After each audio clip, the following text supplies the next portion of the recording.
NDA गठबंधन व India गठबंधन का विकल्प बनेगा राष्ट्रीय परिवर्तन मोर्चा। तीसरा मोर्चा वामन मेश्राम। राष्ट्रीय परिवर्तन मोर्चा के संयोजक वामन मेश्राम की अध्यक्षता में देश भर से आए 70 से अधिक राजनीतिक दलों की संयुक्त तीसरे मोर्चे की बैठक गढ़वाल भवन के हाल में संपन्न हुई। राष्ट्रीय परिवर्तन मोर्चा के राष्ट्रीय संयोजक वामन मेश्राम द्वारा तीसरे मोर्चे की दिल्ली में बुलाई गई दूसरी बैठक में एससी, एसटी, पिछड़ा वर्ग और अल्पसंख्यक वर्ग के हितों पर चर्चा करते हुए वामन मेश्राम ने कहा कि एनडीए गठबंधन और इंडिया गठबंधन दोनों ही गठबंधन मनुवाद की विचारधारा से ग्रस्त है, जो दलितों, पिछड़ों, अति पिछड़ों और अल्पसंख्यकों के वोट तो लेना चाहते हैं, लेकिन सत्ता में भागीदारी से वंचित रखने की तैयारी है। उन्होंने कहा, भाजपा खुले तौर पर मनुस्मृति की विचारधारा वाली पार्टी है और बाबा साहेब के संविधान को बदलकर मनुस्मृति लागू करना चाहती है। वहीं दूसरी ओर इंडिया गठबंधन की विचारधारा भी भाजपा की विचारधारा से मिलती जुलती ही है। उन्होंने कहा, दोनों गठबंधन दलितों, अल्पसंख्यकों और पिछड़ों की पार्टियों को गठबंधन से दूर रखकर दलितों, पिछड़ों, अति पिछड़ों और अल्पसंख्यकों का वोट तो हासिल करना चाहते हैं, परंतु सत्ता से वंचित वर्ग को सत्ता से दूर रखने की साजिश बराबर रचते रहे हैं। वामन मेश्राम ने कहा, राष्ट्रीय परिवर्तन मोर्चा आगामी 2024 लोकसभा चुनाव में परिवर्तन लाने के लिए दलितों, पिछड़ों और अल्पसंख्यकों के राजनीतिक दलों को संगठित कर राजनीतिक शोषण के शिकार सत्ता से वंचित दलितों, पिछड़ों, अति पिछड़ों और अल्पसंख्यकों को सत्ता में भागीदारी सुनिश्चित करने के लिए संकल्पबद्ध है। उन्होंने कहा, जब तक राजनीतिक शोषण के शिकार सत्ता से वंचित देश के 85% लोगों को सत्ता में भागीदारी नहीं मिलेगी, तब तक उनके समाज तरक्की की दौड़ में पिछड़ते रहेंगे। वामन मेश्राम ने कहा, दोनों गठबंधनों से अलग 12 राजनीतिक दल ऐसे हैं जिनमें कई प्रदेशों में मुख्यमंत्री भी हैं और 55 लोकसभा के सांसद उन 12 दलों से चुनाव जीत कर आए हैं।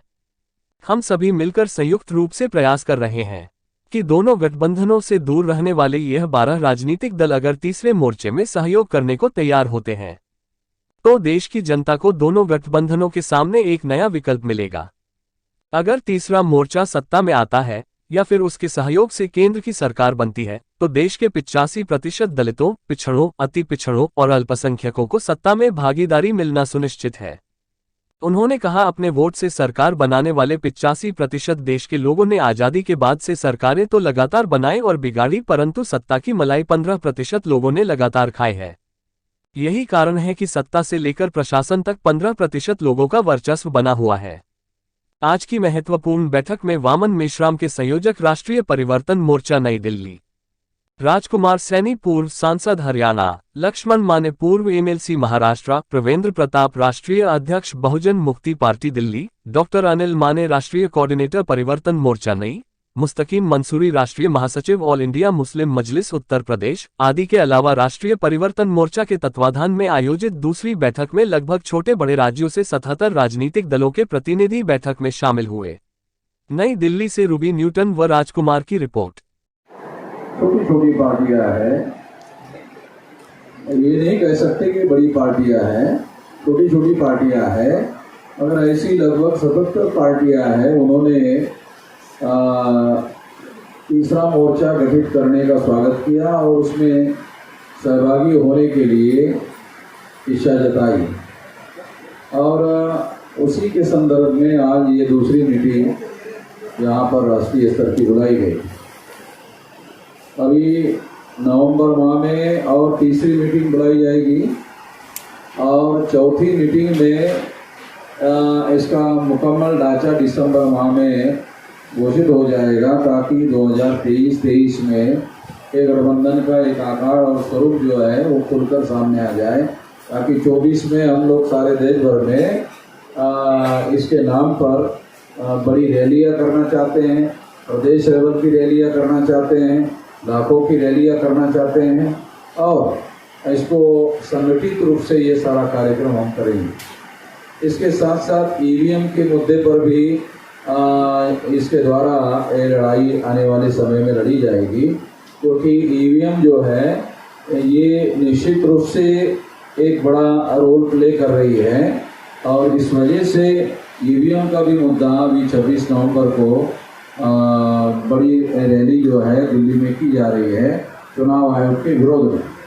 तो यहाँ पर हम लोगों ने दूसरी बार जो मीटिंग हुई उसमें कई रेजोल्यूशन पास किए गए हैं कई प्रस्ताव पारित किए गए हैं और एक बड़ा प्रस्ताव ये है कि ये जो बहुत सारे नए दल हैं जो इसमें शामिल होना चाहते हैं उसको शामिल करवाने के लिए सहमति बनाई गई है।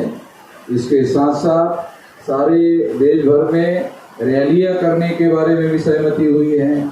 इसके साथ साथ हम लोग ईवीएम के मुद्दे पर भी लड़ाई लड़ने के लिए सहमत हो गए हैं और ये ऐसे कुछ महत्वपूर्ण बिंदु हैं जिस पर हमने रेजोल्यूशन पास किया है। इस संबंध में अगर आप लोगों के कोई सवाल है तो आप पूछें और तमाम हमारे जो राष्ट्रीय स्तर के प्रादेशिक स्तर के जो लोग हैं यहाँ उपस्थित हैं स्टेज पर भी वो इसका जवाब देंगे। तो एक एक करके आप सवाल पूछ सकते हैं। अभी तक लिखित रूप से और फिजिकली 77 पार्टी के लोगों की इसमें सहमति है,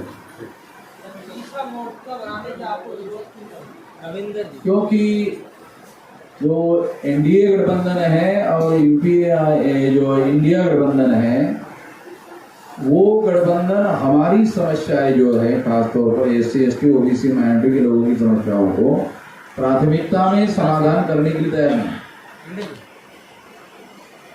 एक बात तो ये है। दूसरी बात ये है कि संविधान में हम जिन लोगों की बात करते हैं उन लोगों को भी अगर इकट्ठा किया जाए तो उनकी संख्या 85% है। अगर उनकी 85% संख्या है तो हम लोग कितनी देर तक पिछड़क बने रहे, चाहे एनडीए के रहे चाहे इंडिया के रहे, ये हम लोग पिछड़क भी बने रहे। क्या हमारे लोग जो है पहल करके क्या नेतृत्व करने लायक नहीं है देश का सरकार चलाने के लिए? ये एक सोच सेंटर में ये सोच, इस सोच को आधार बनाकर ये प्रयास किया जा रहा है। अभी जैसे यहाँ मीटिंग हुई वैसे आने वाले समय में 25 राज्यों में स्टेट लेवल की मीटिंग होगी ताकि स्टेट के अंदर जो छोटे छोटे और दल है उनको भी इकट्ठा किया जाए। हमारी जानकारी में 7-8 दल जो है ये राज्यों में लगभग ऐसी जानकारी 7-8 दल है। अगर 8 दल मान ले और 25 राज्यों में 8 दल मान लो तो ये तो लगभग 200 पार्टियां हो जाएगी। चाहे छोटी छोटी पार्टियां हो मगर ये 200 पार्टियां अगर इकट्ठा होगी तो इसका सिग्निफिकेंट असर तो पड़ेगा, ऐसा नहीं कि नहीं पड़ेगा। और हम लोग ये सारे लोग मिलकर मिनिमम 200 और मैक्सिमम 400 सीटों पर चुनाव लड़ेंगे।